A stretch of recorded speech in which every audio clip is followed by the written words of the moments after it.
శ్రీమాత్రే నమ. జయ గురు దత్తాత్రేయ నమ. ఈ వీడియోలో మనం ఫిబ్రవరి 1వ తారీఖు నుంచి 28వ తారీఖు మధ్యలో జరగబోయే మాస ఫలాలు మిథున రాశి వారికి ఏ విధంగా ఉంటాయో తెలుసుకుందాం. మిథున రాశి వారికి ఈ నెల ప్రారంభం నుంచి ఇంచుమించుగా 12వ తారీఖు వరకు కూడా అష్టమ స్థానంలో సంచరిస్తున్నటువంటి రవి బుధుల సంచారం చాలా వరకు జాతకుడికి అధికారుల వల్ల ఎక్కువ ఒత్తిడి వచ్చే అవకాశం ఉంది. ఆరోగ్య విషయంలో అధిక శ్రమ వల్ల చిన్న చిన్న అనారోగ్య సమస్యలు వచ్చే అవకాశం ఉంది. అలాగే చాలా సమయం వృధా అవుతుంది. అనవసర ప్రయాణాలు, అనవసర ప్రసంగాలు, బంధువులతో విరోధాలు ఎక్కువగా వచ్చే అవకాశం ఉంది. కాబట్టి సాధ్యమైనంత వరకు ఈ నెల 12వ తారీఖు వరకు కూడా ముఖ్యమైనటువంటి విషయాలు, వ్యాపారపరమైన విషయాలు, కొత్త నిర్ణయాలు వాయిదా వేసుకుంటే మంచిది. అయితే విద్యార్థులకి కొంతవరకు కొత్త విషయాలు తెలుసుకునే ప్రయత్నం చేస్తారు. అలాగే నిగూఢంగా రహస్యంగా ఉన్నటువంటి విషయాలు కొంతమంది పరిశోధకులకి, రీసెర్చ్ చేస్తున్న వారికి కొంతవరకు తెలుసుకునే అవకాశం ఉంది. వాళ్ళ జ్ఞానాన్ని పెంచుకునే ప్రయత్నం జరుగుతూ ఉంటుంది.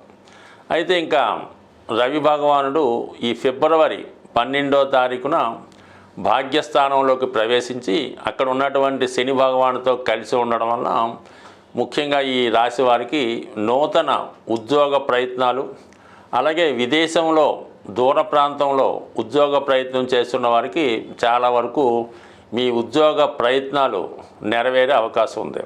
అలాగే మీరు వారసత్వంగా మీ పెద్దవారు చేస్తున్నటువంటి వ్యాపారంలో కానీ, లేదంటే వాళ్ళు వృత్తి అక్కడ అంటే ఏదైనా డాక్టర్గా ప్రాక్టీస్ చేస్తుంటే మీరు డాక్టర్గా ఎంటర్ అవ్వడం, ఏదైనా కమర్షియల్గా బిజినెస్ చేస్తుంటే మీరు కొత్తగా ఆ బిజినెస్లోకి తండ్రి గారికి సహకారంగా వెళ్ళే వాళ్ళకి ఈ గ్రహస్థితి చాలా వరకు అనుకూలిస్తుంది. లేదా మీరు కొత్తగా పెద్దవాళ్ళు చేస్తున్నటువంటి వ్యాపారాన్ని మీరు టేకప్ చేసి స్వతంత్రంగా మీరు వ్యాపారాన్ని నడిపే విధంగా ఈ గ్రహస్థితి చెప్పడం జరుగుతుంటుంది. అలాగే మీకు వారసత్వంగా అటు ప్రభుత్వ పదవి కానీ, రాజకీయ పదవి కానీ రావాల్సి ఉంటే ఈ సమయంలో మీకు అటువంటి కొత్త నూతన పదవి, అధికార హోదాతో కలిగి ఉన్నది వచ్చే అవకాశం ఉన్నది.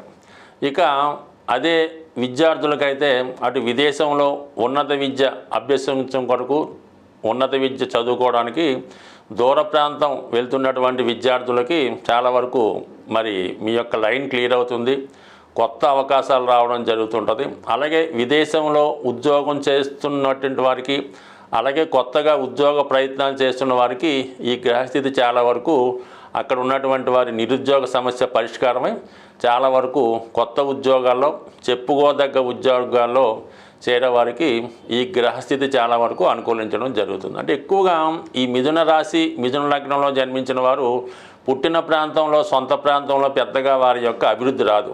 వాళ్ళు ఏదైనా దూర ప్రాంతమో విదేశం వెళ్ళినప్పుడు అక్కడ వారి ప్రతిభకు తగిన గుర్తింపు రావడం జరుగుతూ ఉంటుంది. అంటే ప్రారంభంలో వారు ఎంత ధనం సంపాదించినా పెద్దగా మిగలకపోయినా నెమ్మదిగా వాళ్ళ యొక్క ఆదాయం పెంచుకొని అక్కడ బాగా స్థిరపడడానికి ఉపయోగపడుతుంది. కాబట్టి అక్కడ ఈ విధంగా విదేశాల్లో దూర ప్రాంతంలో ఉన్న వాళ్ళకి ఇంచుమించుగా మనకి ఈ ఫిబ్రవరి నెల ద్వితీయార్థంలో మరి మంచి ఉద్యోగ అవకాశాలు రావడం జరుగుతూ ఉంది. ఇక్కడ మారడానికి కూడా మీకు దశమాధిపతిగా ఉన్నటువంటి గురువు కొంతకాలంగా వ్యయస్థానంలో వక్ర గమనంలో ఉంటూ ఇదే ఫిబ్రవరి 4వ తారీఖున రుజు మార్గంలోకి రావడం జరుగుతూ ఉంటుంది. అంటే దీని కారణం వల్ల మీకేమవుతుందంటే కొంతకాలంగా మీరు ఏదైనా వేరే చోట ఉద్యోగానికి ప్రయత్నం చేస్తున్నప్పుడు వాళ్ళు కొన్ని రోజుల పాటు తర్వాత చెప్తామని వాయిదా వేయడం జరుగుతూ ఉంటుంది.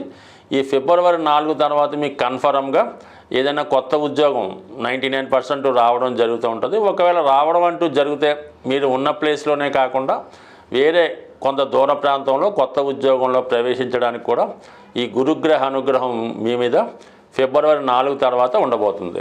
ఇక మనకి రాశి అందే ఈ నెలంతా కూడా వక్రగమనంలో సంచరిస్తున్నటువంటి కుజ భగవానుడు చాలా తొందరపాటు స్వభావాన్ని కలిగిస్తుంటాడు. ఏ విషయాన్ని కూడా ఆలస్యం చేయకుండా ఎంబటినే చేయాలనేటువంటి ఆలోచన. ఒకవేళ అప్పు ఎవరికైనా ధనం ఇవ్వాలన్నా ఎంబటినే ఏదో విధంగా దాన్ని తీర్చే ప్రయత్నం చేస్తారు.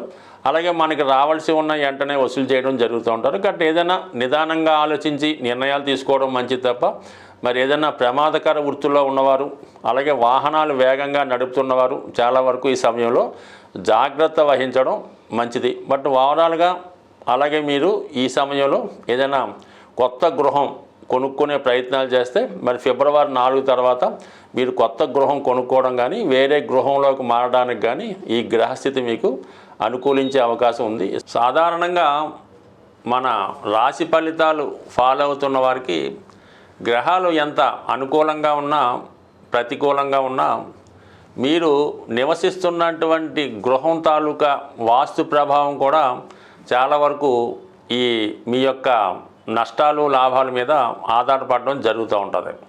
సుమారుగా మీ గృహంలో వివాహ ప్రయత్నాలు వాయిదా పడుతున్నాయి, ఎంత ప్రయత్నం చేసినా వివాహం జరగడం లేదనుకున్నప్పుడు మీ గృహంలో వాయువ్య భాగంలో దోషం ఉందేమో గమనించండి. ఆ దోషం సరి చేసుకోవడం వల్ల మరి వివాహాలు తొందరగా జరుగుతాయి. ఇక మీ కుటుంబంలో పిల్లలకి ఉద్యోగాలు రావడం లేదు, వాళ్ళు ఊరిక ఖాళీగా కాలక్షేపం చేస్తున్నారు అనుకున్నప్పుడు ఖచ్చితంగా మీకు ఈశాన్య భాగంలో దోషం ఉండడం జరుగుతూ ఉంటుంది. మరి ఈశాన్య భాగంలో దోషాన్ని సరి చేసుకోవడం వల్ల మీ యొక్క ముఖ్యంగా మగపిల్లలకి ఉద్యోగ ప్రయత్నాలు ఫలించే అవకాశాలు ఉన్నాయి. అలాగే ఆగ్నేయ దోషం అన్నది చాలా ప్రమాదకరంగా అది మొత్తం కుటుంబాన్ని స్ట్రగుల్ పెడతా ఉంటుంది. అంటే చిన్నవారు పెద్దవారిని డామినేట్ చేయడం, ముఖ్యంగా ఆ కుటుంబ యజమాని అంటే భర్త ఏదో ఒక వ్యసనానికో బలహీనతకో లోనవడం వల్ల ధనాన్ని పాడు చేయడం జరుగుతూ ఉంటుంది.